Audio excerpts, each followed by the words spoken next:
Usted está a punto de sumergirse en los misterios de nuestros océanos y en el fascinante mundo de los acuarios marinos. Esto es Acuariofilia Marina, un mundo marino en la radio gracias a la Asociación Costarricense de Acuariofilia Marina, una organización sin fines de lucro comprometida con el acuarismo responsable y profesional.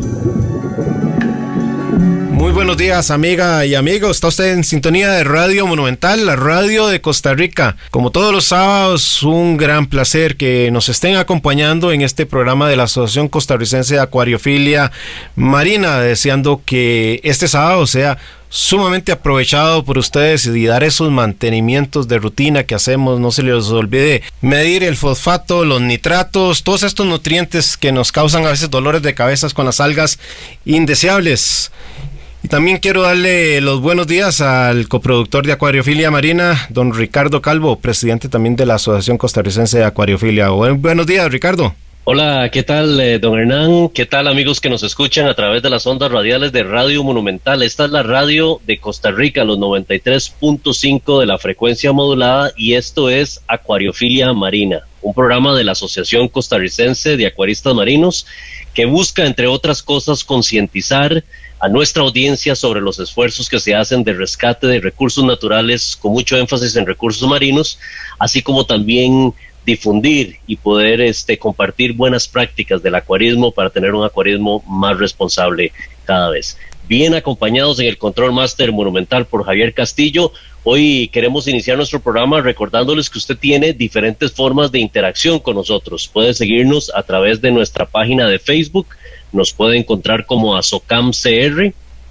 Y hace pocos minutos subimos, por cierto, una foto que tradicionalmente subimos una media hora aproximadamente antes de iniciar todos nuestros programas los sábados, para que usted pueda interactuar con nosotros, podamos saludarle y que podamos seguir en conexión. Además de eso, recordarle que en nuestra página web, que es asocamcr.org, tenemos un tab que es de podcast, y en ese podcast usted puede encontrar todos los programas que hacemos de Acuariofilia Marina.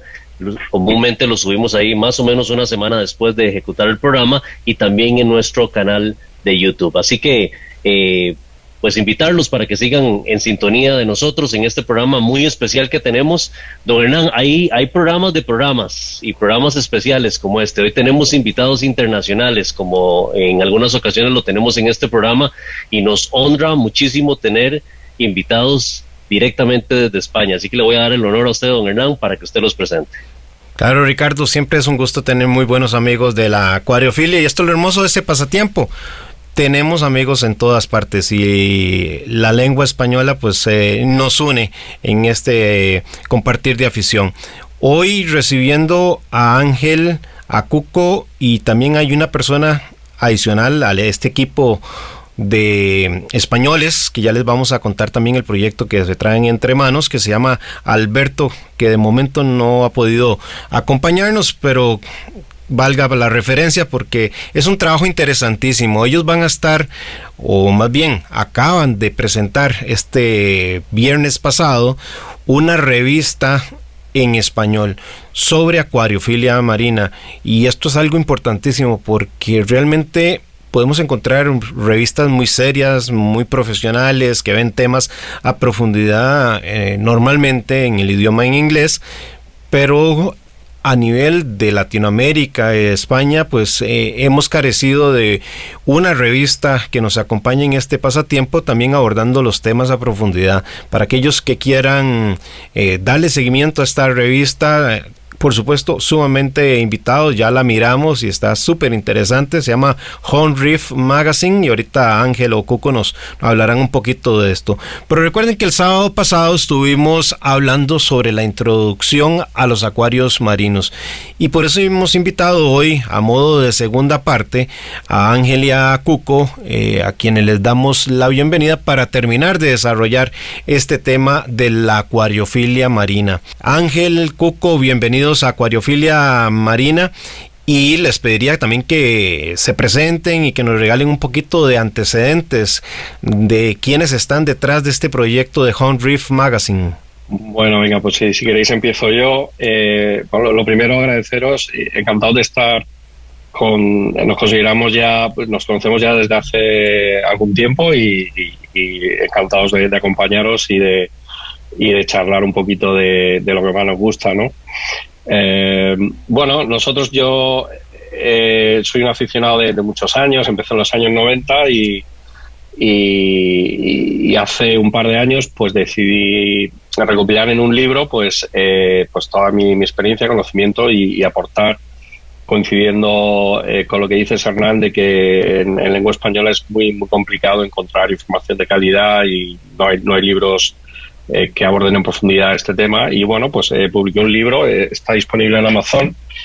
Y bueno, pues a los 2 años tocaba el segundo volumen, pero bueno, al final la verdad es que he cambiado el formato y lo que dije fue, bueno, vamos a hacer un formato más, digamos, sencillo de publicar, que se pueda ir publicando conforme se vaya escribiendo, y también contar con el apoyo, aunque el primer libro yo tenía el apoyo de gente, pero en este caso ya es más un apoyo más, digamos, sólido, de hacer las cosas de una manera compartida. Y entonces, por eso, bueno, Cuco, que nos conocíamos desde hace años, y también Cuco estuvo corrigiendo, porque él es bioquímico, bueno, ahora eso los comentará mejor.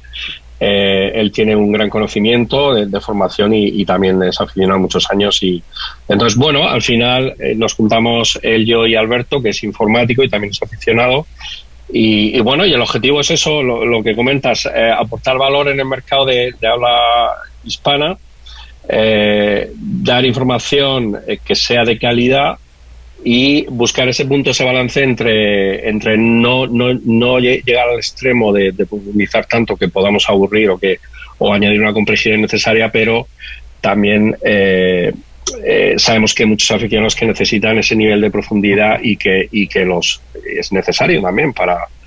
Y bueno, creo que me estoy enrollando demasiado, Cuco, perdona, sí, pero... No, adelante.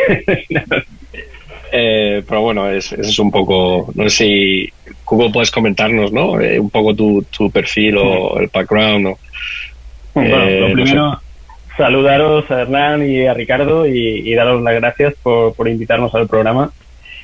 Y bueno, pues, complementando un poco lo que venía diciendo Ángel, bueno, como ha dicho, yo soy de formación, soy químico y bioquímico, es decir, no solo me vienen los conocimientos por la afición, que también, vamos, llevo montando acuarios desde casi que tengo uso de razón. Con 10 años ya empecé a montar mis primeros acuarios y mi primer acuario marino, bueno, la suerte que tengo de vivir a la orilla del mar, lo monté como si fuera un acuario autóctono, un biotopo autóctono, pero en este caso del Mediterráneo, ¿no? Y aquello fue, pues, si no recuerdo mal, también mediados de los 90 o una cosa así, ¿no? A partir de ella empecé también con acuarios de arrecife y, bueno, ya está hoy en día, ¿no? Creo que he pasado por prácticamente todos los tipos de acuario que se pueden montar, excepto algunos muy, muy concretos, pero vamos, he pasado por todos ellos. Y bueno, el proyecto un día me llamó Ángel, se puso en contacto conmigo, porque bueno, ya habíamos estado hablando, había estado haciendo alguna revisión para su libro, en fin, echándole una manita en este sentido, y me llamó un día con la idea de montar una revista que viniera a cubrir un poco ese espacio que no existe o que prácticamente no existe de revistas realmente con cierta profundidad especializadas en acuariofilia marina en castellano. Ante todo, hemos de decir que esto no es una revista de traducción de artículos, o sea, los artículos son originales, es decir, no nos limitamos a traducir, sino que nosotros creamos los artículos, creamos los contenidos.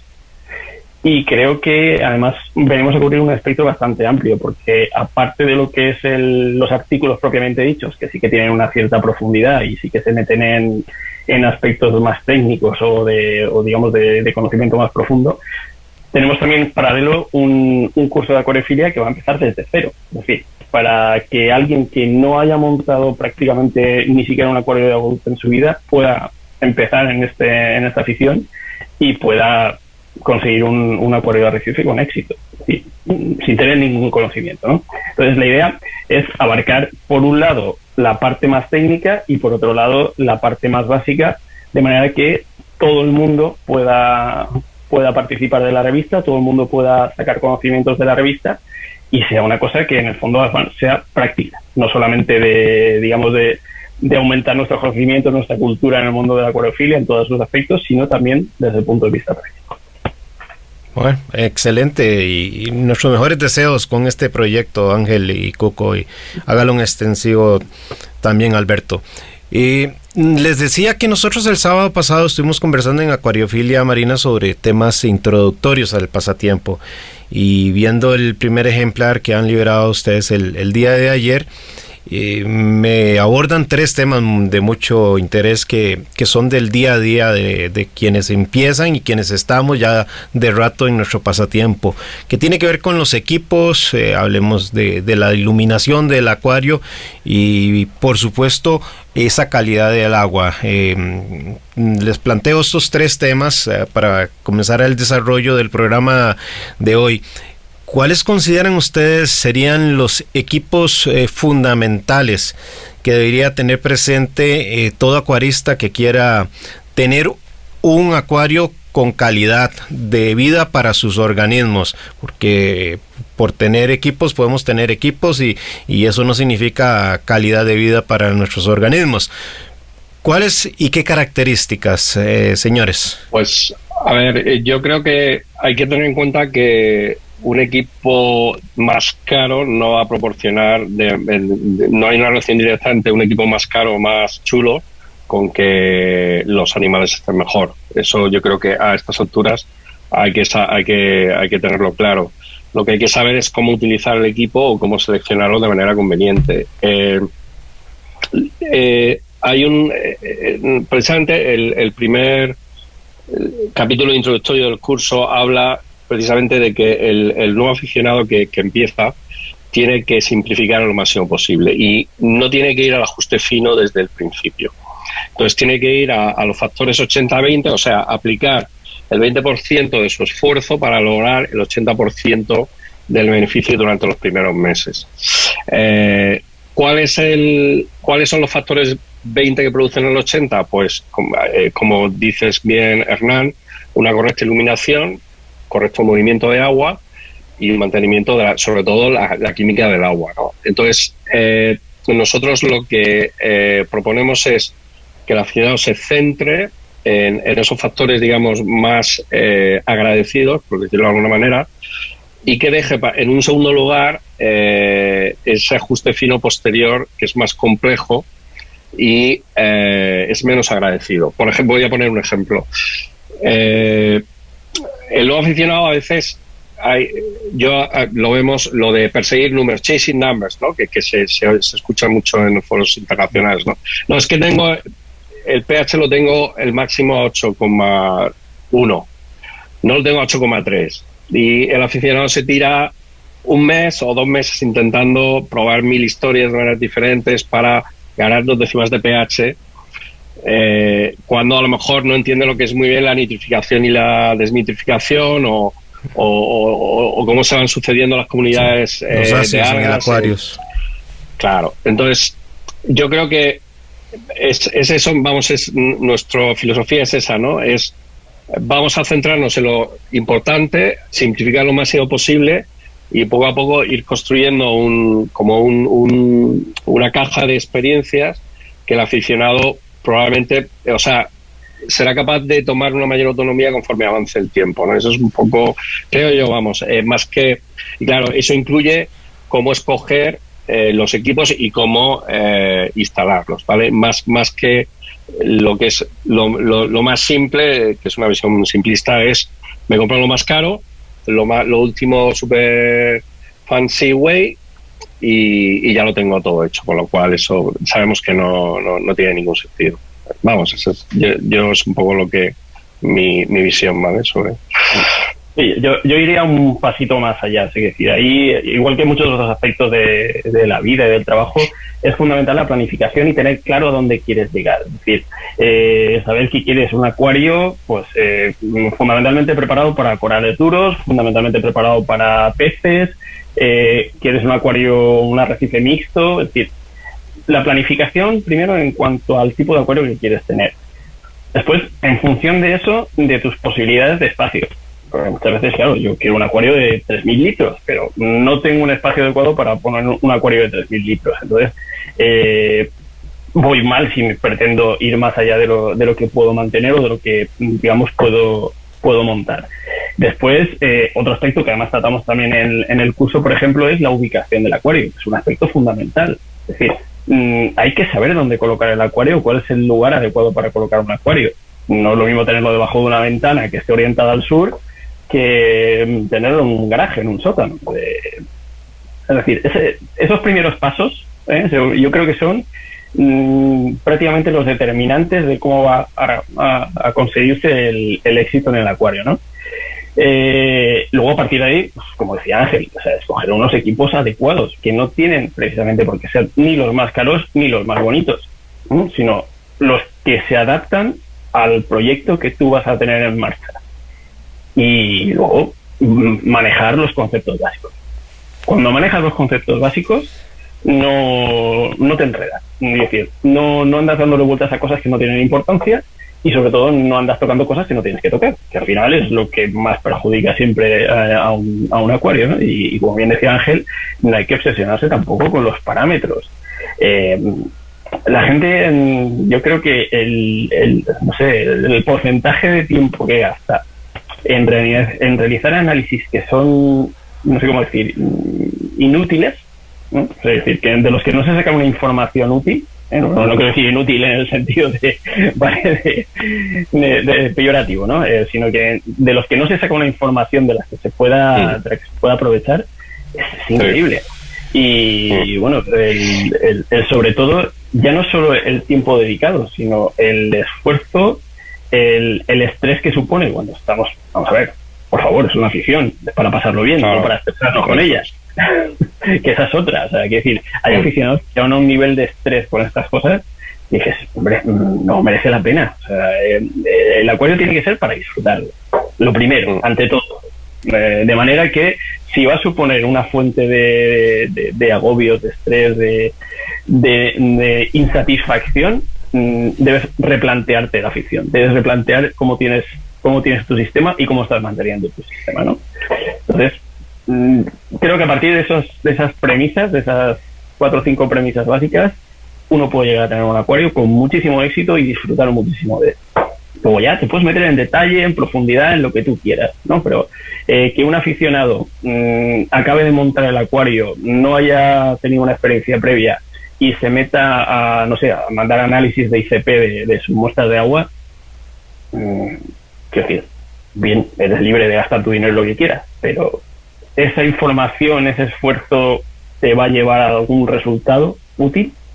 Vale, esa sería la pregunta. Entonces, ahí, como dice bien Ángel, hay que calibrar el esfuerzo que me produce un cierto resultado.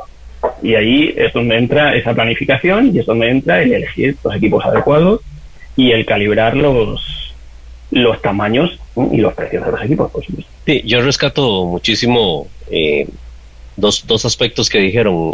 Ángel nos decía que hay que realmente entender qué equipo es necesario. Hay mucha gente que con ese primer impulso, esa primera emoción, corre a la tienda y quiere comprar los equipos más caros, y ya planteamos de que el equipo caro no necesariamente asegura el éxito, ¿verdad? Conocemos de equipo no tan caro, más razonable en precio y que cumple muy bien. Claro, hay marcas de marcas, como en todo, ¿verdad? Y nosotros podemos analizar eso. Y también me gusta mucho el planteamiento de Cuco, es qué es lo que queremos lograr, cuál es esa planificación que nosotros queremos con ese acuario, porque no necesariamente el mismo equipo yo voy a comprarlo, las mismas luces, las mismas bombas, para tener un acuario solamente de peces, a tener un arrecife mixto, que me demande otro tipo de necesidades y estabilidad.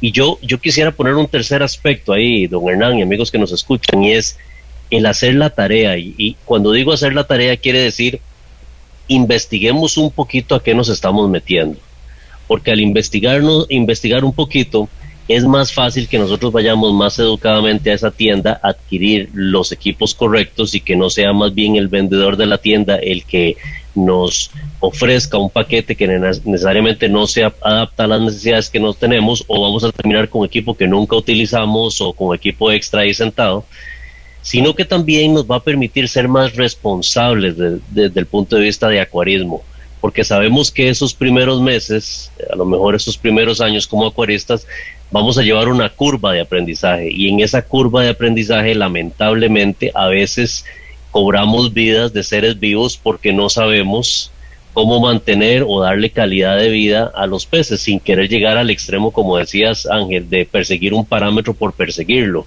¿verdad? Hay gente que llega y le dice a uno en los foros o individualmente, mira, es que mi pH no me sube de 8.1, yo quiero tenerlo siempre en 8.4 y entonces voy a meter cierto tipo de equipo y tal vez el problema es que el cuarto en el que tiene el acuario no está siendo suficientemente ventilado, entonces no hay un buen intercambio gaseoso. Entonces es esa educación, ese entendimiento que ojalá podamos invertir el tiempo suficiente para poderlo acompañar a los equipos que vamos a tener. Yo quisiera quedarme con una afirmación que hizo tanto Ángel como Cuco, Ricardo, y es sumamente barata. Es la parte del conocimiento, y está en cada quien pues querer aprender más y más y más, entendiendo que lo que tenemos es también una responsabilidad, porque hay seres vivos ahí que dependen de nosotros, como vimos en el programa pasado, dependen en un 100% de lo que hagamos o no les hagamos. Entonces, cuando uno oye, por ejemplo, recomendaciones, tienes que comprarte un skimmer, para seguir con el tema de los equipos, de tal y tal característica, ahí uno entra en el análisis donde uno dice cuánto conocen realmente en las tiendas, o se preocupa el acuarista en aprender. ¿Cuál es el rol, por ejemplo, que realmente tiene un skimmer en el acuario? ¿Cuál es la principal fuente de filtración a la que debemos de recurrir en un acuario, y cuál es el rol que cumple el skimmer? Porque creo que Ángel y Cocos darán fe de que hay perfectos acuarios, extraordinarios acuarios, que pueden andar sin un skimmer, pero tenemos detrás de eso un acuarista que conoce muy bien la carga biológica, que conoce muy bien la filtración biológica, que sabe que cada cuánto tiene que hacer cambios de agua, etcétera, etcétera. Entonces ahí viene el tema de cuán relativo puede ser también un equipo, que puede ser un juguete carísimo, un skimmer de altísima gama que te barre la copa solita cuando ya está sucia, y ahí póngale todos los extras que tú quieras. Pero si tan solo nos dedicáramos a aprender un poquito más para comprender cómo hacer las cosas, creo que tendríamos un mejor criterio para comprar equipos. Si tienes el dinero y no es problema el presupuesto, pues compra lo que quieras y que te funcione. Pero no necesariamente a veces hay que hacer esas grandes inversiones nada más porque entres a la tienda y te digan ¿qué ocupo? Y por eso fue que inicié con esta consulta. ¿Qué ocupo? No tenemos que irnos de buenas a primeras con una lista de checklists de una Radion, de un skimmer de tal y tal marca, etcétera, etcétera. ¿Qué piensan, señores?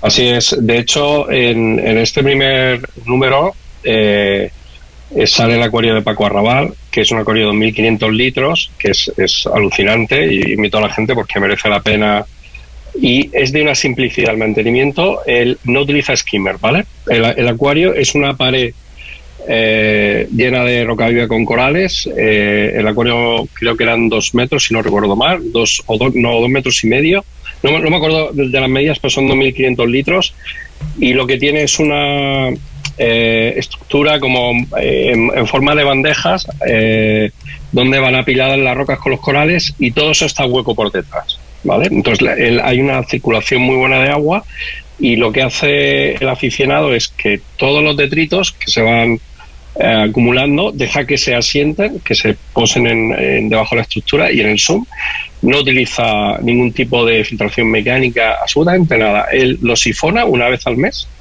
utiliza agua de mar siempre que puede, y no utiliza skimmer, y el acuario va solo. Es alucinante. O sea, Y es un ejemplo, Hernán, de lo que comentas, de que el entrenamiento, la experiencia y el conocimiento te hacen ser más autónomo y no depender tanto de la tecnología y las herramientas, ¿no? O sea que yo estoy totalmente de acuerdo. Al final, cuanto más informado estás, bueno, es como en la vida misma, más libre eres y más autónomo e independiente y también es una componente de realización personal, ¿no? De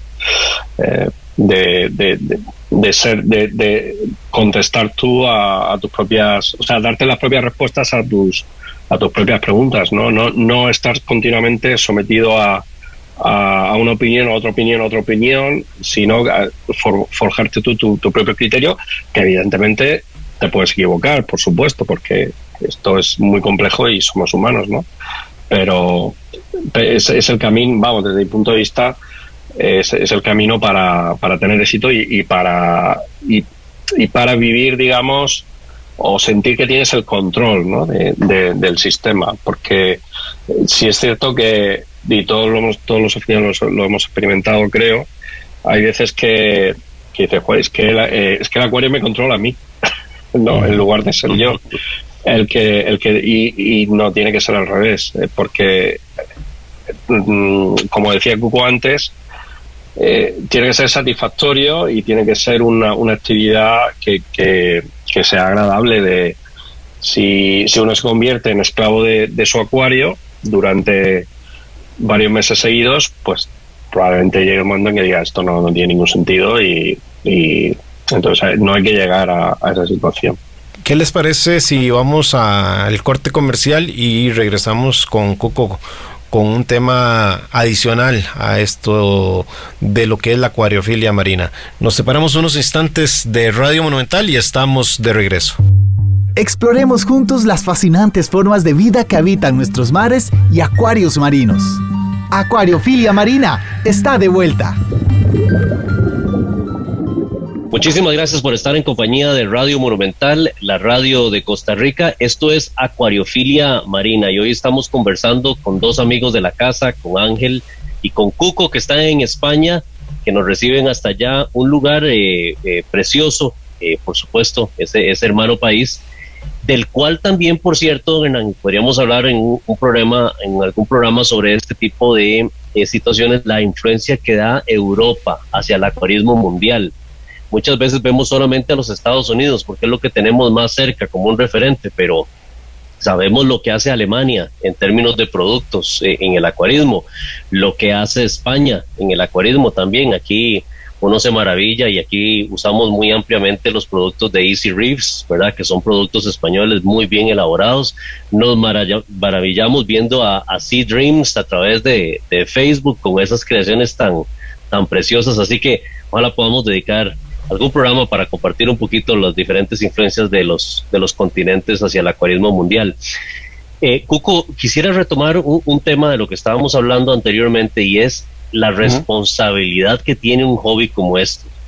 El conocimiento, yo planteaba la necesidad de tener un conocimiento previo antes de meterse en este hobby para poder ser más consciente de las buenas prácticas que le aseguren calidad de vida y responsabilidad a los seres vivos que vamos a tener en esos cristales. Pero también la paciencia juega un punto muy importante, porque en este hobby, si hay algo que no podemos hacer, es hacer que la naturaleza quiera correr en términos de los ciclos y los procesos que se dan en el acuario. ¿Cuál es tu perspectiva? Sí, bueno, insistiendo en el tema, o sea, nuestra primera responsabilidad como acuaristas es evidentemente hacia los seres vivos que mantenemos, precisamente porque son seres vivos. Es decir, el aspecto ético de la afición yo creo que es el primero que tenemos que tener en cuenta. Nuestra primera responsabilidad es hacia los seres vivos que estamos cuidando dentro del acuario, ¿no? Entonces, esa responsabilidad evidentemente pasa por el conocimiento. Es decir, cuando nosotros somos padres, nuestra primera preocupación es saber cómo tenemos que cuidar de nuestros hijos, ¿de acuerdo? Y muchas veces con otras, digamos, con otros animales, con otras mascotas, cuando uno consigue un perro, consigue un gato, siempre busca muchísima información, siempre está visitando al veterinario, siempre está preocupado por sus vacunas, porque cumpla con todas esas ese tipo de condiciones médicas, etcétera, ¿no? Y sin embargo, en los acuarios muchas veces da la sensación de que bueno, es que no tienen, digamos, parece que no se le da la misma categoría, y me parece un error de base ética absoluto. Quiero decir, cualquier forma de vida no solo merece, o sea, tiene que tener nuestro respeto y tiene que tener toda nuestra atención, sobre todo si somos nosotros los que estamos condicionando su vida, porque estamos generándoles nosotros su ambiente, ¿no? Su mundo, ¿no? Por tanto, esa tiene que ser nuestra primera responsabilidad, es decir, aprender a cuidar los seres vivos de los que vamos a cuidar. Y yo creo que ahí precisamente ese conocimiento es donde más va a incidir, precisamente, porque al final todo lo que hacemos en el acuario, el fin último, hombre, por supuesto es nuestro disfrute, pero nuestro disfrute a través del mantenimiento de la vida de esos seres. Y eso es un aspecto que no se nos debe olvidar nunca. Es decir, nuestra satisfacción pasa porque esos seres estén viviendo en las condiciones adecuadas, se desarrollen adecuadamente y tengan vida satisfactoria. Y cuando digo seres me refiero desde el pez más espectacular al coral más humilde, pasando precisamente por las colonias bacterianas, que al final son los seres vivos que más nos cuestan mantener, y al final los que precisamente, aunque sea de manera, digamos, directa, o mejor dicho, indirectamente, mantenemos los peces a través de mantener directamente colonias de bacterias, que no las vemos, pero son las que nos dan las condiciones adecuadas para mantener a los demás, ¿no? Entonces, hay aspectos éticos, que deberíamos tener también muchas veces en cuenta, que parece que el aficionado, sobre todo al principio, cuando un aficionado lleva ya tiempo, es precisamente está muy implicado en esto, y yo creo que lo tiene claro, ¿no? Pero al principio la gente este aspecto lo deja un poco de lado y no termina de tener claro que precisamente, insistiendo otra vez en el mismo, la primera responsabilidad es hacia los seres vivos que mantenemos. Cuco, yo quisiera aprovechar, obviamente que te tenemos en el programa y tienes una formación espectacular para un tema que para mí todavía tiene mucho por desarrollarse en nuestro pasatiempo, y acabas de citarlo, las bacterias. Creo que todavía nos falta muchísimo por conocer en cuanto a la parte negativa y la positiva, y a veces nosotros como acuaristas pues tenemos prácticas que pueden fomentar o deteriorar el rol de las bacterias en nuestros ecosistemas. Pero quiero consultarte puntualmente, ¿cuál es tu visión sobre las bacterias en el acuario? Y cuando hablo de bacterias, quiero referirme a las bacterias positivas, las que viven en el holobionte coralino, las que están en las rocas, las que están en la arena, etcétera.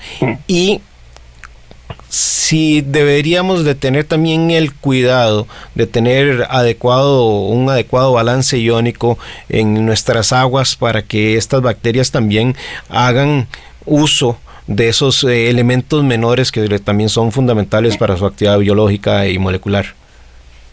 Sí, mira, precisamente yo... Y perdona, porque yo sé que es un tema gigante y te estoy pidiendo resumirlo en minutos, ¿ah? Voy a intentar resumir todo lo que pueda, ¿vale? No, te decía que precisamente, o sea, ahora mismo mi vida profesional es la docencia, y yo me dedico a enseñar.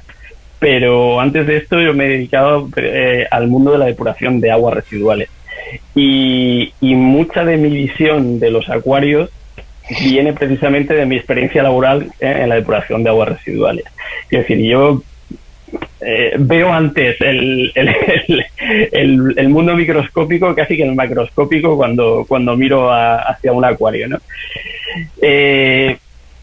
A ver, digamos que el acuario es una comunidad, es un ecosistema cerrado, ¿de acuerdo? En el que tenemos que tener en cuenta todos los aspectos. Y uno de los primeros aspectos que tenemos que tener en cuenta en un ecosistema es el de los productores, es decir, los que empiezan la cadena trófica, y los descomponedores, los que devuelven los nutrientes a la cadena trófica. Y precisamente en estos dos extremos tenemos a toda esta serie de microorganismos, no solo bacterias, ojo, porque estamos hablando de bacterias, estamos hablando también de protozoos, estamos hablando también de algas unicelulares, pero bueno, toda una comunidad de seres microscópicos que son los que realmente están manteniendo, como decía antes, el ecosistema en marcha.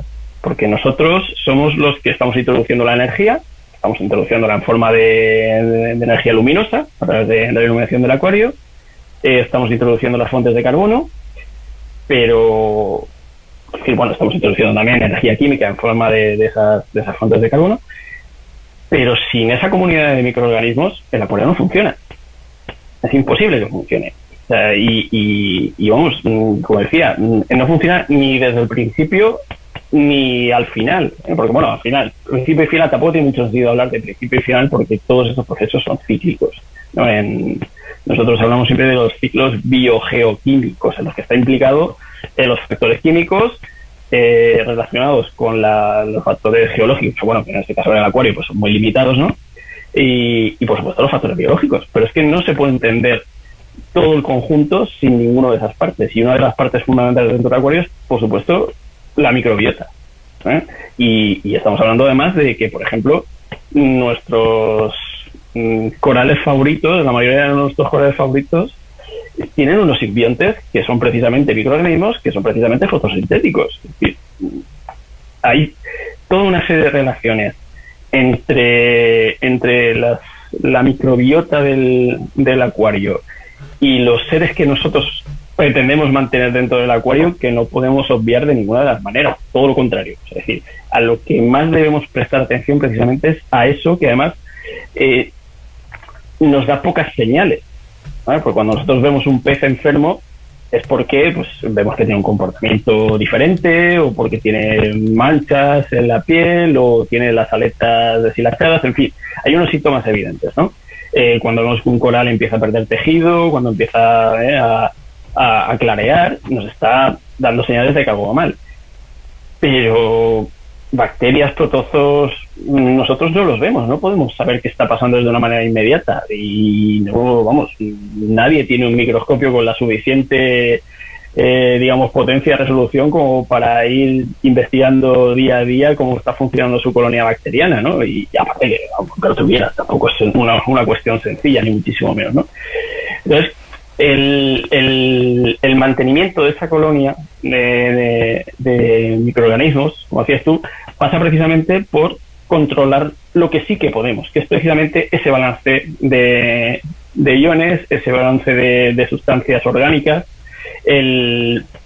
los aportes que estamos dando, como decía antes, pues de luz, de compuestos de carbono que sirven como fuente de energía, y la retirada de las sustancias de las que no puedan encargarse esos microorganismos. Pues estamos hablando pues cuando se acumulan nutrientes, o al revés, ¿no? o cuando vemos que hay tal retirada de nutrientes que nos estamos quedando sin ellos dentro del acuario, ¿no? Entonces, la única manera, resumiendo ya un poco, que me estoy haciendo un poco demasiado, la única manera que tenemos eficaz de controlar a toda esa colonia de microorganismos es realmente a través del análisis de esos parámetros del agua.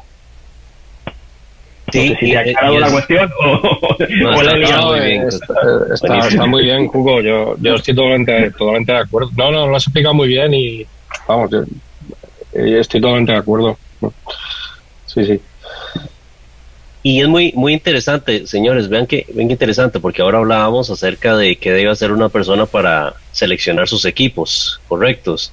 Y si nosotros pudiéramos hacerles una recomendación a las personas que nos escuchan, que a lo mejor están decidiendo si dan ese paso a traer un maravilloso hobby como es el acuarismo hasta sus casas, diríamos que si ya la persona, como lo hablamos en el programa pasado, ya seleccionó el mueble, ya seleccionó el cristal, el vidrio que va a tener con las dimensiones que quiere, si volvemos al tema del equipo, asumimos que la persona pues compra una bomba de retorno que va de acuerdo al galonaje que va a manejar, también va a comprar los waymakers que le van a permitir hacer el oleaje dependiendo de las dimensiones también.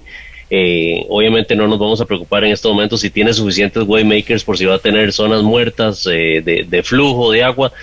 Decimos que también obtiene un skimmer correcto para la cantidad de carga biológica que piensa tener dentro del acuario para esa parte, y compró el sustrato, compró piedra también, roca, para poder meter en ese acuario, y a lo mejor compró algunas luces ahí que tuvo en su preferencia o que por lo menos investigó. Y quisiera llevarlo al tema de qué sigue en ese siguiente paso, especialmente con lo que exponías ahora, Cuco y don Hernán. Nosotros hicimos aquí un programa dedicado al ciclado del acuario, ¿verdad?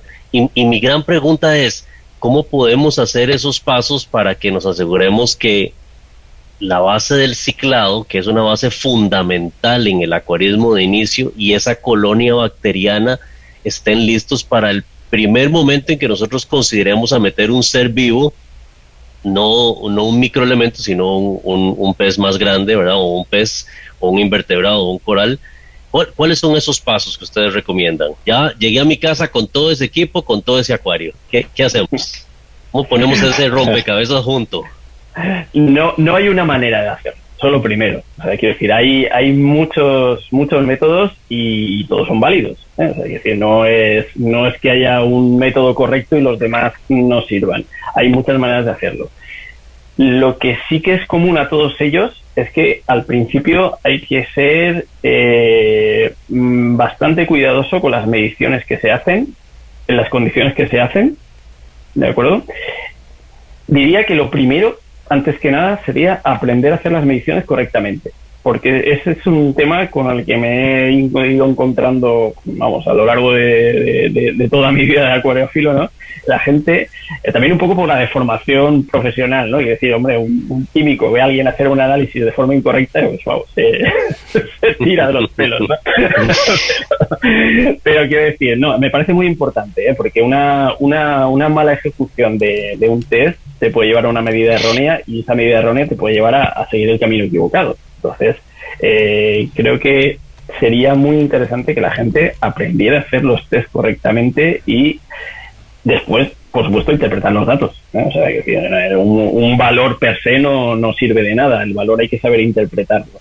Entonces, una vez tienes montado, una vez empiezas la introducción de la vida en el acuario, hay que hacerle un seguimiento bastante estricto.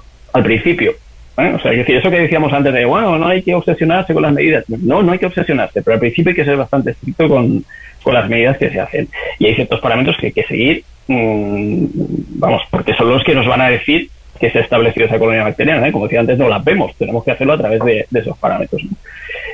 Fundamentalmente estamos hablando de medir los compuestos de nitrógeno, es decir, amonio quizá no sea demasiado interesante, porque el amonio, digamos que ni su vida es muy larga en el acuario porque se oxida rápidamente, ni tampoco me preocupa mucho el amonio en agua salada por motivos que ahora no vamos a entrar. Pero, por ejemplo, nitritos y nitratos hay que seguirlos. Es decir, la desaparición de los nitritos, la aparición de los nitratos nos va a dar una señal de que hay una colonia que se está encargando de oxidar esos compuestos y, por tanto, de eliminar los productos de excreción de los peces. Con lo cual ya nos estaremos asegurando que por lo menos ese paso primero, que es el de que alguien se encargue de los residuos de los peces, lo tenemos hecho, ¿no? Luego ya avanzaríamos un poquito más, avanzaríamos en el sentido de vamos a seguir midiendo cuando hayan desaparecido los nitritos, que sería el primer paso de la oxidación del amonio, que es el producto de excreción de los peces. Seguiríamos la evolución del nitrato. Entonces, esa evolución del nitrato nos va a decir cuándo aparecen también la siguiente colonia, que serían las bacterias desnitrificantes, que digamos serían un segundo paso de colonización del acuario, ¿no? Y asociadas a estas bacterias desnitrificantes nos van a aparecer también una colonia de bacterias que se van a encargar de los fosfatos, porque digamos que los mecanismos no son los mismos, pero sí las condiciones son las mismas en las que se produce la acumulación de bioacumulación, mejor dicho, de fosfatos y la eliminación del nitrato a nitrógeno gas. Entonces, ahí, siguiendo esos parámetros, vamos a tener una visión exacta, bueno, no exacta, entiéndase, una visión de cómo evoluciona nuestra colonia bacteriana en ese sentido, ¿no?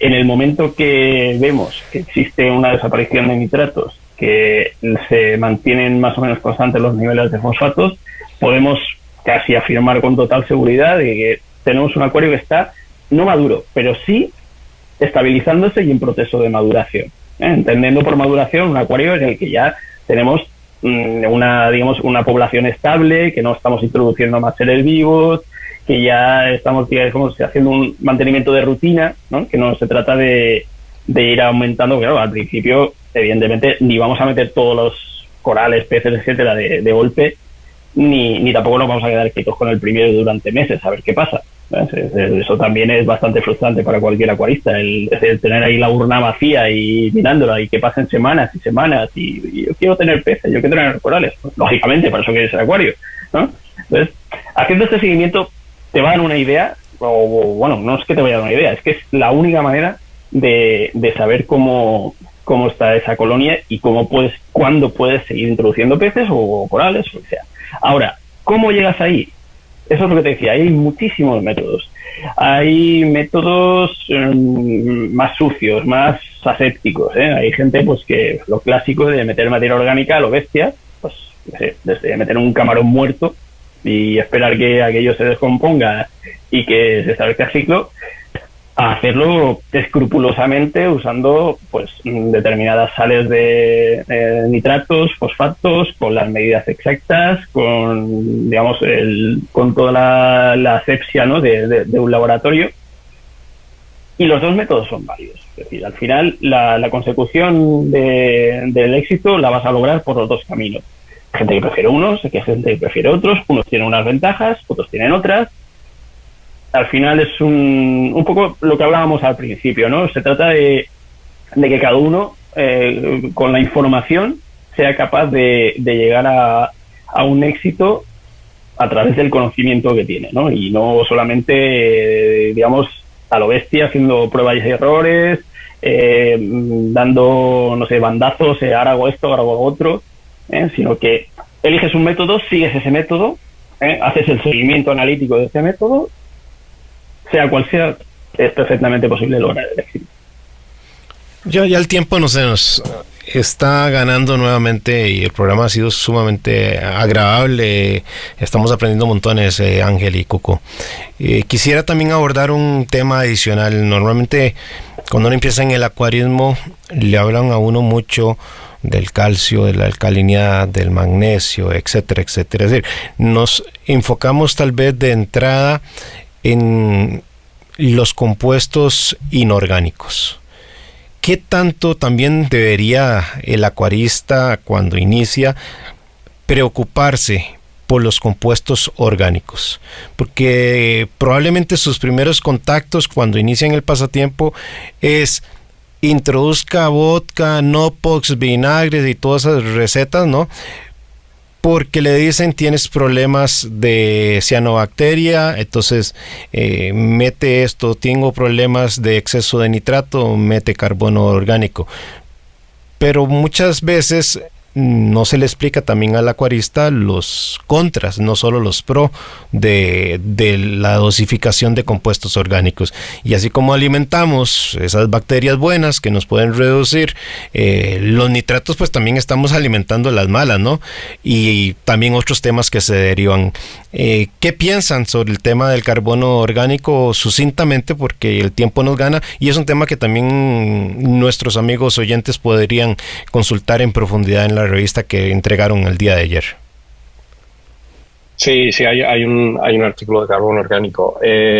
A ver, los acuarios generalmente están limitados precisamente en carbono orgánico. Quiere decir que en comparación con la naturaleza, el contenido de carbono disuelto en el agua, de carbono orgánico, es mucho menor. Entonces, eso no es malo intrínsecamente, de hecho sería mucho peor. O sea, los corales en el arrecife están acostumbrados a que haya una cantidad pequeña de carbono orgánico disuelto en el agua. Y si la hay, pues hay en el holobionte, el microbioma del coral, hay una serie es una comunidad microbiana que vive en los tejidos, en la superficie y dentro del coral, y está formada por bacterias, arqueas, protozoos, o sea, hay de todo, autótrofo y heterótrofo, ¿vale? Entonces, cuando el contenido de materia orgánica en el agua, digamos, está hasta cierto nivel, el típico de un arrecife, ese microbioma del coral está balanceado y incluso la zooxantelas, en fin, todo. Y entonces funciona bien y el coral se apoya en ese microbioma y es más resistente frente a enfermedades porque hay una serie de bacterias, incluso hay algas unicelulares que le protegen, ¿no? Y tienen un efecto probiótico frente a bacterias patógenas. Pero si hay un cambio, pues, cambio de salinidad, cambio de iluminación, cambio de contenido de materia orgánica, lo que hacemos es desbalancear esa estabilidad del microbioma y entonces, por ejemplo, pueden tomar ventaja bacterias perjudiciales, que muchas de ellas son heterótrofas, alimentarse de ese exceso de carbono orgánico y producir enfermedades. Entonces, la técnica de aditar una fuente de carbono tiene para mí muchas más ventajas que desventajas, pero hay que llevar cuidado. Si nos excedemos, puede pasar lo que acabo de escribir, pero también lo más evidente, que a muchos aficionados les ha pasado, es que se produce un bloom bacteriano, el agua se pone de color blanco y eso es un proceso aerobio, o sea, hay un consumo de excesos y se pueden sofocar, incluso pues quedarse sin oxígeno. O sea, es un tema que ahí en la revista explicamos un poco, ¿no?, cómo afrontarlo. Es una técnica muy, lo que comentaba Hernán, que es muy práctica a nivel de que se utiliza para bajar el contenido de nitrato y fosfato en el agua, y es muy útil, pero tiene otras implicaciones, bueno, como las que comentaba, y digamos que siempre hay que buscar el equilibrio entre el beneficio y el exceso, ¿no? Entonces, claro, ahí tenemos, creo que hay, por ejemplo, la herramienta, el ENDOC de Tritón es una herramienta que nos puede valer. Creo que es la de las que probablemente no haya ninguna. Yo no conozco ninguna más. Bueno, es una que está a disposición del aficionado y bueno, tiene sentido.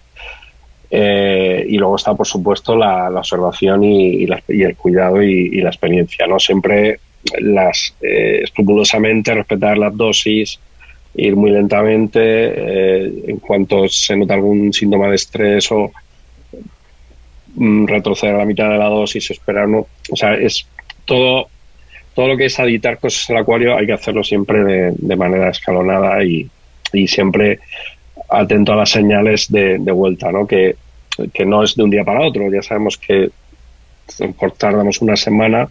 Lo que hacemos hoy tiene el efecto, el resultado tenemos que verlo la semana que viene, no mañana, ¿no? Es un poco.